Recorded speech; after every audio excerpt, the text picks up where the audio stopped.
Welcome to ARGUNAS Learn. Today, we're going to tackle one of the biggest questions you'll ever face in your financial life. Should I save my money or should I invest it?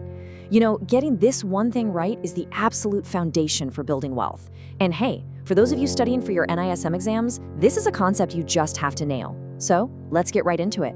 Okay, so picture this. Your salary's just come in, you've paid all your bills, your rent, your EMIs, and hey, you've got some cash left over. Nice, but now what?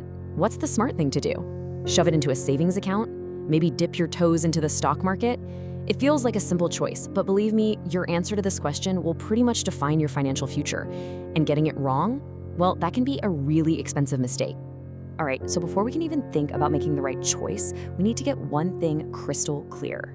What do saving and investing actually mean? I mean, people use these words like they're the same thing all the time, right? But in the world of finance, they are completely different. Two different actions with two totally different end goals. Let's start with saving. And here's a super simple way to remember what it's all about. The word saving actually comes from the word safe. And that's it. That's the main goal. When you save, your number one, your only priority is keeping your money safe. It's about making sure that if you put in, say, 10,000 rupees, you can get that 10,000 rupees back no matter what. Think about it like this. Saving is kind of like filling up the water tank at your home. You know, that big tank on the roof? That water is safe. It's right there. You can access it anytime you need it. But here's the thing. The amount of water in the tank doesn't magically grow, does it? Nope. What you put in is exactly what you get out. It's all about security and having it ready for when you need it. Investing, on the other hand, well, that's a completely different story. With investing, the main goal isn't just safety anymore. It's about profit. It's about growth. You're taking your saved money and putting it to work buying things, assets, like stocks or mutual funds, or maybe even a piece of property, all with the hope that it's going to grow into a much bigger amount over time. So, to really see the difference, let's go back to our water analogy. Investing is like taking some of that water from your tank and using it to plant a small mango sapling in your garden. Now, of course, there's a risk, right? The sapling might not make it. But if you're patient, if you take care of it, that one tiny sapling could grow into a huge tree that gives you hundreds of mangoes every single year. That is the power of growth.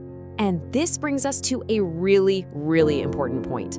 Saving and investing aren't enemies fighting each other. No way. They're actually part of the same team. Think of it like a sequence. Saving comes before investing. You can't invest money you haven't saved first, right? It all starts with the simple habit of spending less than you earn. Once you build up that pool of savings, then you can put that money to work through investment. Okay, so let's just quickly recap the key differences here. First up, the goal. For saving, it's simple, safety. For investing, it's all about profit and growth. What about risk? Well, saving is super low risk. Investing, there's always some level of risk involved. And finally, time. Saving is perfect for your short-term goals. You know, building an emergency fund or saving for a down payment on a bike. Investing is for the long haul, for big goals like retirement or your kids' education. All right, so now we know why we should invest. But that leads to the next big question, doesn't it? How do you decide where to put your money? Let's dive into the 3 pillars of investment that will help you answer that.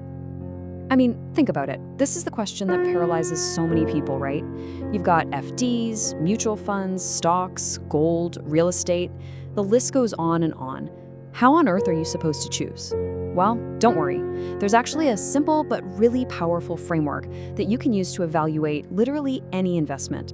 And here at ARGUNAS Learn, we love keeping things simple. So just remember this one acronym, SLR, Safety, Liquidity, and Returns. These are the 3 pillars, the 3 fundamental checks you have to run before you put a single rupee into anything. Let's break down each one. First up, S is for safety. This is the big one. It's all about protecting your capital, your initial investment. The question you need to ask is, what's the risk of me losing the money I put in? You know, some investments are like a super safe car with all the airbags and a strong build. Think government bonds. They're not the fastest, but they're incredibly safe.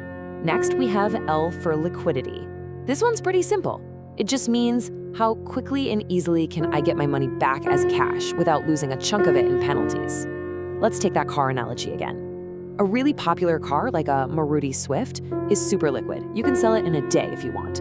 But a rare vintage car, it might be worth a lot, but finding the right buyer could take months. That's illiquid. Real estate is typically illiquid, but most mutual funds, they're highly liquid. And finally, we have R for returns. This is the exciting part, right? It's the profit you earn on your investment. Now, returns can show up in two ways. First, you might get regular payments, what we call current income. Think of the rent you get from a property or the interest from an FD. The second type is capital gains. That's the profit you make when you sell the investment for more than you paid for it. To complete our car analogy, this is the engine, the horsepower, the performance. Now, while SLR is your main toolkit, there are a few other things to keep in mind. Like, how convenient is it? Can you do it online in 5 minutes? What's the minimum investment, or what we call the ticket size? Can you start with just 500 rupees, like with a mutual fund SIP? And a really important one, how are the earnings taxed? Because at the end of the day, it's the money you take home after tax that really count. Okay, so that's all the theory. But let's see how this actually works in real life. We're gonna walk through a quick example that I'm sure many of you watching can relate to. So let's talk about Priya. She's 25, just landed her first job. The first thing she does is get into the habit of saving 5,000 rupees every single month. Good job, Priya. Her goal isn't short-term. She wants to build wealth over the long run. She hears about mutual fund SIPs and thinks, maybe this is for me. So what does she do? She uses our SLR framework. She thinks, okay, safety. There's market risk, I get that, but I'm investing for a long time, so I can ride out the ups and downs. Liquidity, it's high. I can get my money out in a few days if I really need to. And returns, the long-term potential looks really good. And just like that, after doing her homework, she confidently starts her very first SIP. Okay, time to switch hats. For all of you who are preparing for your NISM certification exams, listen up. This isn't just good to know stuff for your own money, it is absolutely crucial for passing your exam. Now, the NISM exam is smart. It's not going to ask you for a textbook definition. No, it's going to test if you really understand the concept. They'll give you a short case study, a scenario, and ask you what the right course of action is. Being able to look at a situation and know instantly whether it calls for a saving product or an investment product, that's the skill they're looking for. So, where do people usually trip up on the exam? Here are the top 3 mistakes. First, they mix up the primary goal. Remember, saving is for safety, investing is for profit. Don't get them confused. Second, they forget the order of operations. You must save before you can invest. They love to test this. And third, they can't tell the difference between current income and capital gains when talking about returns. Make sure you know which is which. And here is a golden exam tip for you from ARGUNAS Learn. The questions will almost always test the trade-off between the SLR pillars. Just remember this, in investing, there are no free lunches. You can't have it all. An investment with super high safety will almost always have lower returns, and something with super high return potential will, by definition, have higher risk. If you truly understand this relationship, you'll be able to figure out the answers to so many tricky questions. All right, so let's do a super quick recap of everything we covered. Number 1, saving is all about safety. Investing is all about profit. Number 2, you always save first and then you invest what you've saved. Number 3, to evaluate any investment, use the SLR framework: safety, liquidity, returns. And finally, number 4, safety is about protecting your money. Liquidity is how fast you can get it back as cash. And returns, well, that's the profit you make. And that's it for this concept here on ARGUNAS Learn. If this helped you get a clearer picture of saving versus investing, do us a favor and hit that like button, subscribe to the channel, and ring that bell so you don't miss our next explainer. This video is for educational purposes only.